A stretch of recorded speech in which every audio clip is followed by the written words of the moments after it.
It seems like walking gave you some pain. Can you let me handle it? She knelt in front of me and grabbed the hem of my pants to slowly slide them over my legs. If before her gaze was no longer as sweet as it used to be, now it seemed like living fire was coming out of her eyes. However, nothing prepared me for the way her tongue ran up and down my area. It was so humid and warm that a loud growl came from my throat. I grabbed the sink to keep my sanity the moment I felt her mouth cradle me, starting with an up and down movement that made me tense my legs. On the day misfortune strikes, refrain from lamenting. It could pave the way for an experience often deemed fantastical. My name is Levi, and much like many of my peers in the nation, I harbor a passion for soccer.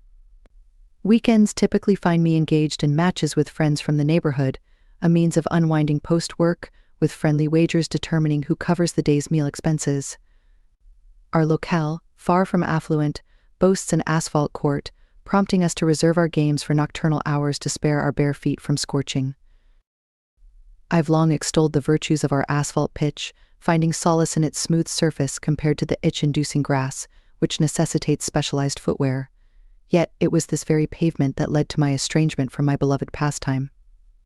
A wayward pass resulted in a forceful collision with the ground, eliciting cries of pain that brought both teams to a standstill, ushering me swiftly to the nearest medical facility. At the hospital, my injured left foot warranted immediate attention, sparing me the agony of a prolonged wait. Grateful though I was, I detested the inertia enforced by medical confinement, compounded by the antiseptic scent permeating the air.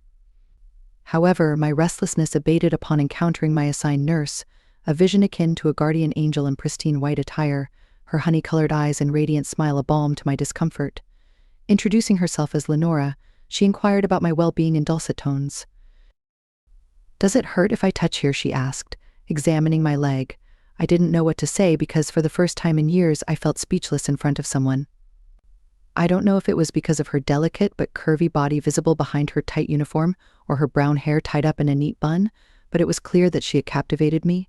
What snapped me out of my reverie was the throbbing pain in my leg. I nodded in response to her question and tried not to complain too much, but that was in vain. The more she felt my skin, the less I could bear the screams of pain coming out of my mouth.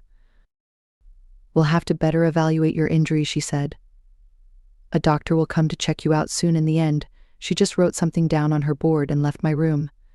At that moment, I thought life had played a trick on me. Life had introduced me to a beautiful woman who had managed to capture my attention but had taken her out of my sight almost immediately. But I would soon realize that I was being blessed when, by order of the doctor on duty, I was assigned Leonora as my main nurse. "We meet again," she told me, smiling sweetly once more. Her attention was impeccable, but all I could think about was her eyes, her smile, and the way her brown bangs framed her face. She looked tender and innocent, causing a kind of tingling in my abdomen, something that was not very usual for me. That's why when the doctor gave me my diagnosis and assured me that I needed surgery, the only thing that kept me afloat was seeing Leonora's worried face. In the evening, after routine examinations were done, she consoled me. I told her that this would take me away from my favorite activity in the whole world, and also, since I lived alone, I would not have anyone by my side to help me with the care necessary for the type of operation I would have. She seemed quite moved by my story as a few tears fell down her delicate face. Out of nowhere, she hugged me, and I could feel the heat of her body next to mine. At that moment, I felt my body stiffen, not knowing what to do in the face of such a sudden action. But after a few seconds, I did what any man would do when a pretty woman was nearby. I hugged her around the waist and pulled her close to my chest. "Don't worry," she told me. "I will be with you throughout the post-operative period. During the week before my operation, Leonora visited me more frequently, even outside of her routine checkups. In those conversations, I learned that she was 28 years old, 3 years older than me, and that she was the head nurse. Furthermore, she told me that she was as passionate about her profession as she was about dance, something she practiced in her free time to stay in shape. With every word that came out of her mouth, I was enthralled. It was like talking to the perfect woman, but things would soon take an interesting turn, one that would make me completely change my perspective of what I thought about her. It was night when Leonora made her last round of the day. She came as always to measure my vital signs and then stayed for a while talking to me. At that time, she used to administer a medicine that made me sleepy, so my nurse knew that I would soon fall into the arms of Morpheus. Sure enough, I was asleep when I heard a noise coming from the bathroom. It was so loud that I forgot that I couldn't move my foot very well. I tried to get up from the stretcher without success. Still sore, I took one of the crutches that I had been assigned to use prior to my operation and headed to the place where the sound was coming from. During my slow walk, I realized that perhaps I was being too risky, because if there was any danger in the bathroom, an injured person like me couldn't help even if I wanted to, because my agility was limited. But curiosity had gotten the better of me, and there I was in front of the door. When I got closer, I realized that indeed there was someone inside. However, that wasn't what surprised me. When I put my ear to the door, I heard how the person inside was breathing heavily while trying to camouflage small sounds coming from their mouth. My heart began to pump harder and faster in my chest as I supported myself with one hand on the sidewall so as not to fall. Meanwhile, my mind tried to find a logical explanation for that situation.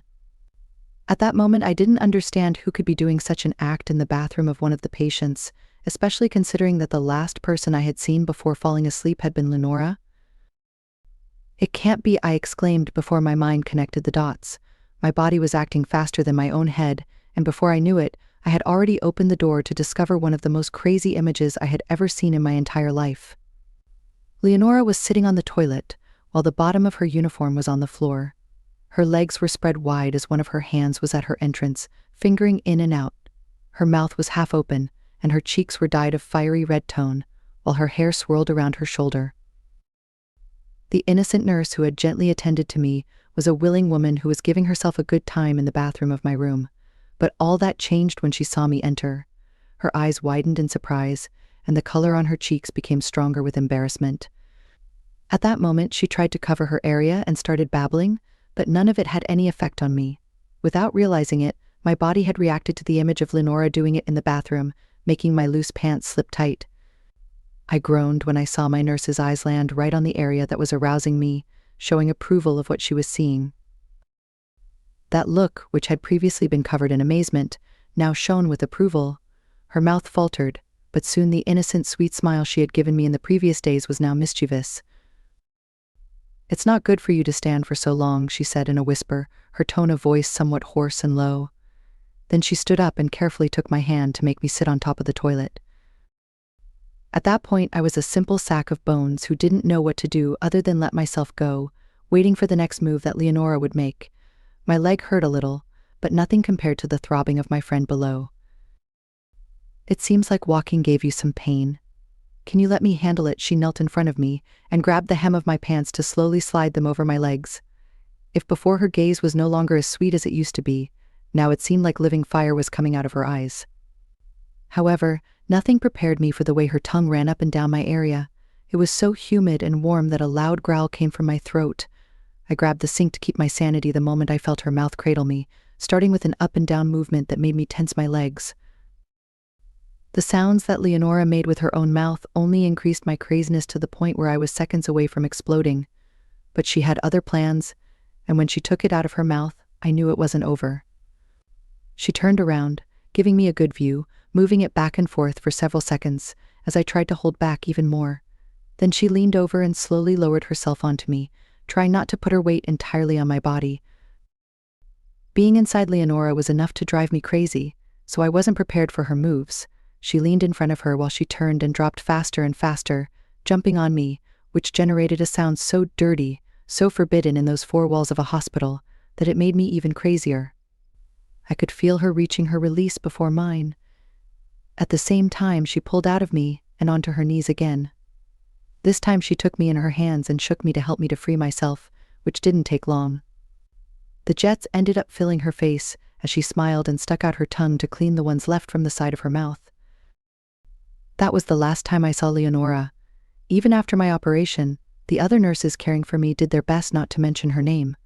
So at times I even thought that perhaps I had imagined the whole thing.